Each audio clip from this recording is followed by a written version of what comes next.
big hiker. I was doing some hiking in Utah during a cross-country trip I was taking after breaking up with who I thought was going to be my fiancée.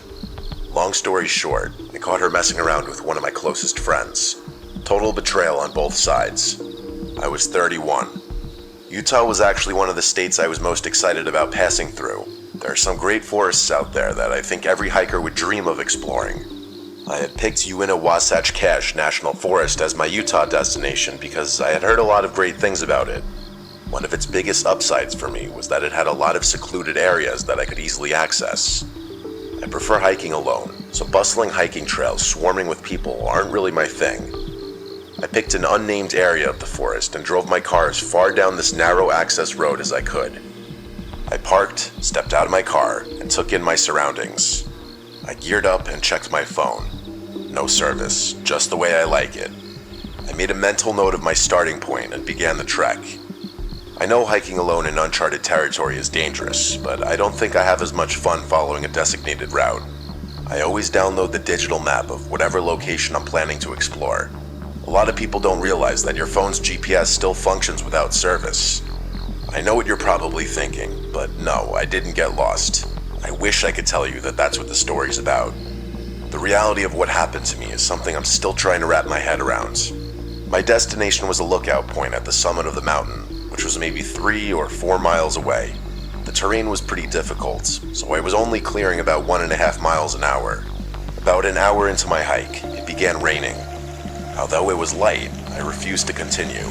Hiking in the rain is a massive pet peeve of mine. Annoyed, I turned around and began retracing my steps. Eventually, I spotted my car in the distance, and I was relieved that this failed outing would soon be over.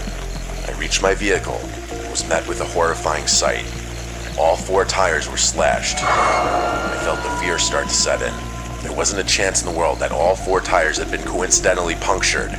This had been deliberate. I whipped my head around, scanning the forest in every direction. Nothing. I listened as carefully as I could, but anything I might have picked up on was drowned out by the patter of raindrops on leaves and brush. I weighed my options. Without service, I was basically screwed. I'd need to get service so I could call for assistance, but as far as I remembered, I had lost service over 20 miles down the access road. Walking back to civilization seemed like a grueling option. I needed to find high ground. Luckily, the destination I had originally sought out was just that. I had to chance it. I didn't feel safe walking 20 miles down the road where I'd basically be out in the open. Without another thought, I turned back towards the woods and began my route once again. I was about halfway to the summit when I picked up on a faint rustling coming from behind me, maybe 40 or so yards away. It would start and stop in tandem with my movements. I didn't want to turn and look. I just picked up the pace, knowing I was probably a faster hiker than whoever or whatever was stalking me. The sun was starting to go down, casting an eerie shadow over the forest. The rain was still falling, and I was starting to get nervous. After putting some distance between myself and whatever was stalking me, I cast an inconspicuous glance over my shoulder. I didn't see anything, but someone could have been easily hiding behind any of the countless trees in the forest. Finally, I reached the peak. By some miracle, there actually was service up there. I didn't waste a second, not even pausing to admire the view. I told the police exactly where my car was and explained what happened, including my suspicion that I was being stalked. I also told the operator that I had AAA. I hung up, relieved that someone knew where I was. There was still a glaring problem, though. I'd have to navigate back through the forest before it was fully dark while somehow avoiding whoever was stalking me. I couldn't just march in a straight line back through the forest. That was asking for trouble. I thought for a second, before concluding that I'd have to try to walk in a semicircle back to my car, hopefully avoiding any kind of trap someone had set. I walked parallel to the cliff for a while before entering the woods from a different angle. I hadn't bothered to analyze this area of the forest though, so I pulled up the map on my phone and prayed my navigation skills wouldn't let me down. Things were going well for a while. I hadn't heard a single unusual sound behind me or in front of me. I might have spoken too soon though, because not 30 seconds after having that thought, I heard a twig snap from my left. I turned to look but didn't see anything. A few minutes later, I heard another sound, this time from directly behind me. My blood ran cold as it dawned on me. There were multiple people out there. I picked up the pace again, settling into a light jog. As if things weren't terrifying enough already, I stumbled upon something that brought my panic levels from a 5 to a 10. There was a makeshift campsite literally tucked away in the woods. There were 12 or so logs sitting in a circle around a campfire. Someone had been here recently.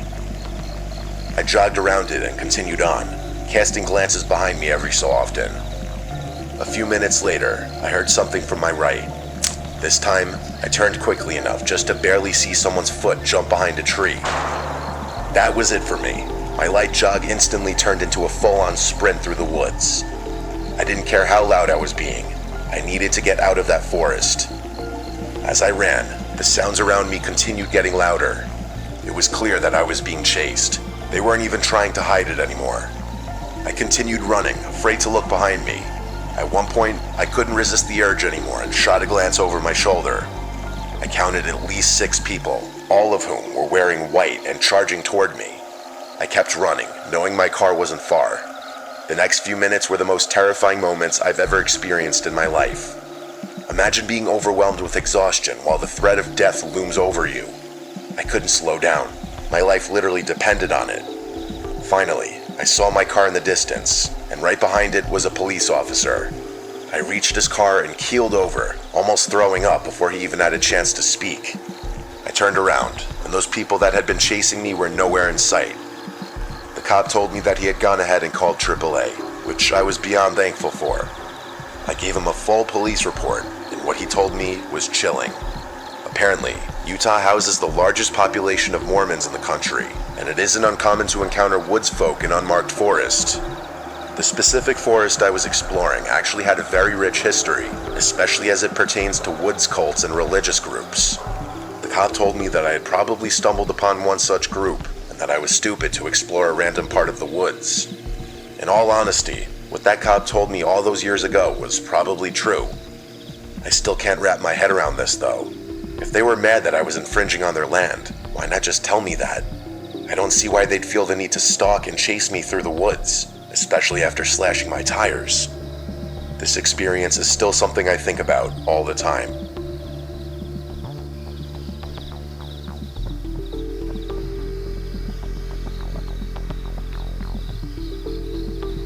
I'm not going to call myself an expert hiker, but I've been avidly enjoying the activity for a few decades now. I've traversed all the major trails in America, and I've been to over 75% of this beautiful country's national parks.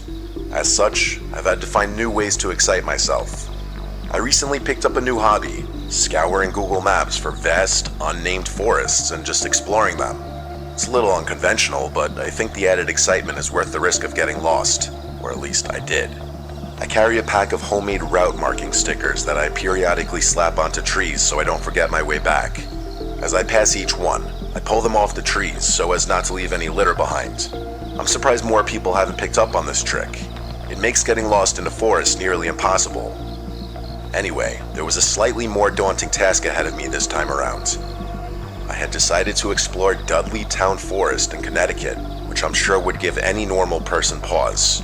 If you don't know, the whole town has been abandoned since the 1800s, and there are all sorts of creepy accounts about strange things and stuff like that. You should do some research on the place if you're interested in that sort of thing.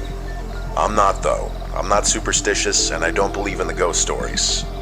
Technically, this forest is off limits to the public, but that hasn't stopped me before. As I saw it, I was basically guaranteed to not encounter anyone in those woods, which is usually what I go for. I'm also from New England, so the drive actually wasn't so bad. I entered the woods around noon to ensure that the sun didn't go down before I finished hiking. My first impression of the woods was honestly pretty freaky. I had heard that it was dead silent in there, and I was surprised to discover that it actually was. You don't really notice or appreciate all the sounds in a forest until they aren't there anymore. Imagine closing your eyes in a silent room and only being able to hear your breathing. That's what it was like. To be completely honest, this silent phenomenon wasn't something foreign to me. I'd been in forests void of animals before. I kept walking, placing my stickers as I went, trying to shake the eerie feeling the forest was inducing. I kept thinking I would eventually stumble upon an animal or at least some indication that there was life in there, but I had no such luck. After a while, I was honestly hoping to encounter a person even. That's how unsettled I was. Pretty soon, though, the silence of the forest stopped bothering me so much. For the first time since I'd stepped foot in those woods, I was calm. The feeling didn't last long, though. Out of nowhere, I picked up on a sound that sent the uneasiness rushing back in. It was like a wailing kind of moaning sound, the kind of sound you might imagine a wounded animal making. That's the best way I can put it. I still have trouble describing it, even to this day. It was especially creepy since it was the only sound in the whole damn woods. I paused and listened, trying to figure out what it could be. I had never heard anything like it. There was a chance it could have been a whistling made by the wind, but there wasn't any wind to begin with, so that didn't make sense. I concluded that it was most likely a wounded animal, even though I knew it probably wasn't. I walked away from it until the sound faded away. You're probably wondering why I didn't just turn around and leave right there. I wish I had an answer to that question. I told myself that if one more creepy thing happened, that would be it for me. As I walked, I started thinking to myself, how would an animal even get wounded in a forest like this? Like, was there someone hunting in here? There's no way I could have missed a gunshot. Maybe the hunter had taken the shot before I was near shot. Maybe he neglected to put the thing out of its misery. Would someone really do that, though? It was hard to imagine. All these thoughts and more were bouncing around in my head when I stumbled upon something. On the tree directly in front of me, there were honest-to-God carvings. I know it sounds cliche, but I'm being dead serious. The carvings weren't symbols, and they didn't look like letters either. Just random slashes and bits of missing tree bark. I started looking around and saw that several of the neighboring trees were covered in the same marks. That was it for me. I turned around without another thought and began walking back, unsticking my trail markers as I passed them. I'm a curious person by nature, and even I was thinking, screw this. I followed my trail markers for a while, before seeing something in the distance I hadn't seen before. There was what looked like a bear's den up ahead, or at least a cave of some sort. I stopped walking, confused. I know myself. There was a 0% chance I would have overlooked something like a bear's den, and that's when it hit me. My trail markers should have been shoulder high, not waist high. My blood ran cold. I turned around and began sprinting back the way I had come, constantly looking over my shoulder. How could I have been so absent-minded? Someone had moved my stickers in an attempt to lure me into that cave. But how? Was it really possible that someone had been tracking me this entire time? I didn't have time to think all of it through. I was busy focusing on getting the hell out of that forest. The issue with that, though, was that I literally had no idea where I was going. Without those trail markers, I was as good as lost. I kept running, not even trying to be quiet. It would have been pointless anyway. The forest was dead silent apart from the sounds I was making. I stopped to catch my breath and pulled out my phone, praying for signal. By some miracle, I did have a bar. I found my parked car's location on the map and figured out which direction I needed to go. It wasn't far. And just like that, the signal dropped. It didn't matter though. I knew where I was going now. And that's when the wailing started up again. Only this time, it was twice as loud. I ran faster than I had ever run before, even though my most fit years were behind me. The sound seemed like it was coming from right behind me, but every time I turned to look, I couldn't see anything. After the worst 10 minutes of my life, I finally reached the edge of the forest and the wailing stopped abruptly. I jumped in my car and sped off before whatever had been chasing me had a chance to catch up. That day ruined hiking for me. Here's my rational explanation for what happened. Some hermit or woods freak lives in those woods and noticed me before I noticed him. He then, for whatever reason, tracked me and messed with my trail markers, hoping to lure me towards that cave. I'm assuming he had a whistle or something that made that wailing noise, which is why it stopped so abruptly once he realized he wasn't going to catch me. I know there are holes in this explanation, like how could someone blow through a whistle for that long while simultaneously running at full speed? I'm open to anybody suggesting explanations. Maybe there's a reason that forest is off limits to civilians.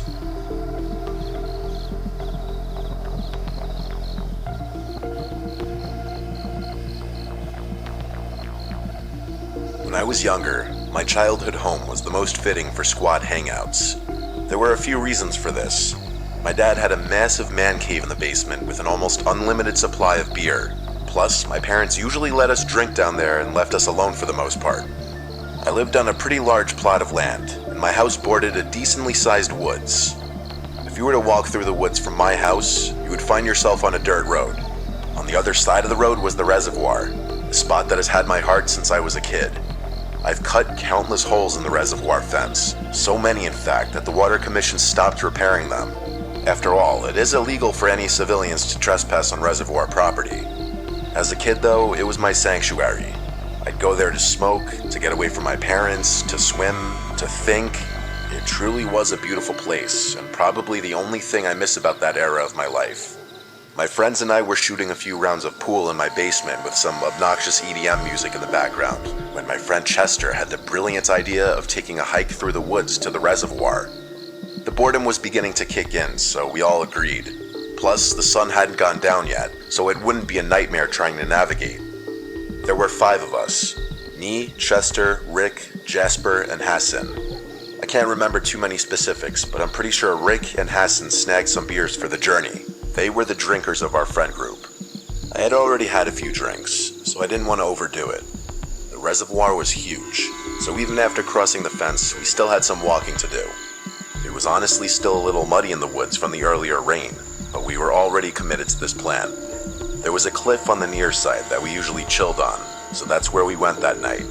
After a while though, we decided to keep walking and hang out on the far side of the reservoir. In order to get over there, we would have to walk along the near side to the end, where we could cut across to the other side.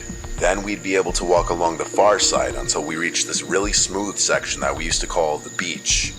After about 20 minutes of walking, we found ourselves on the far side of the reservoir, finally. It was then that stuff started getting weird. Hassan put his hand up and pointed into the distance. Remember, we were on the far side of the ovular-shaped reservoir, but we hadn't walked all the way down to the beach yet. Hassan was pointing to our right, where we realized that something was moving toward the reservoir on the same side that we were on, albeit much further down. The 5 of us quieted and kept watching as the dark figure slowly made its way towards the water. We were all kind of excited by this because it meant we might have some kind of encounter, which we usually welcomed. As the figure made its way towards the water and out of the woods, we realized that they were dragging something. The further they got, the more we could see. Eventually, we realized what was being dragged.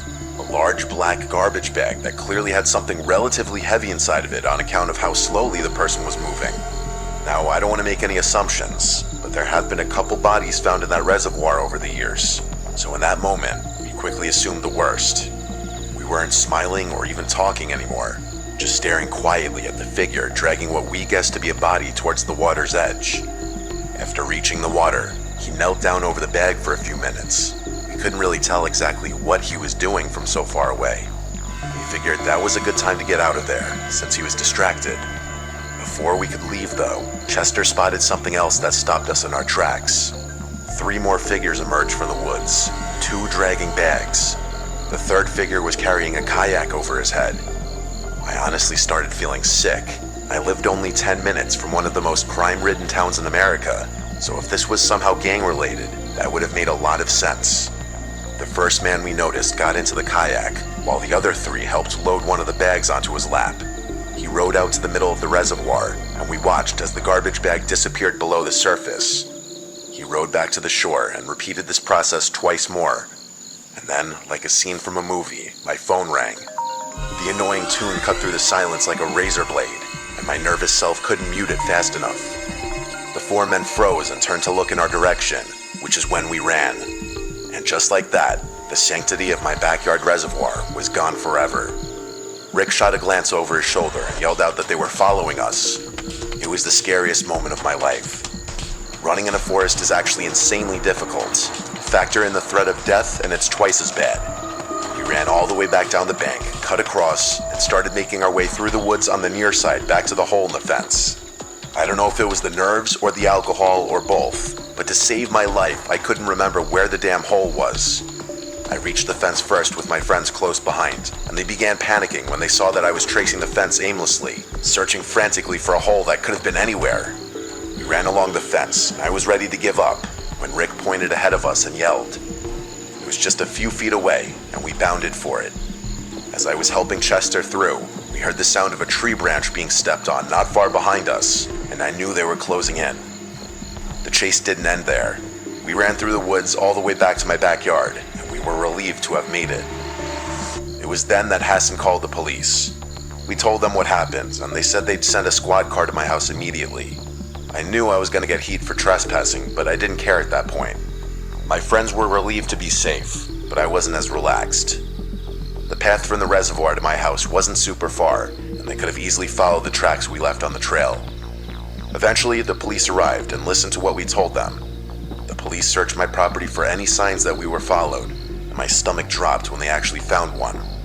There was a set of muddy footprints that led to my backyard fence, which I told the police weren't ours. They asked if I was positive, and I told them I was. Why would I jump my own backyard fence?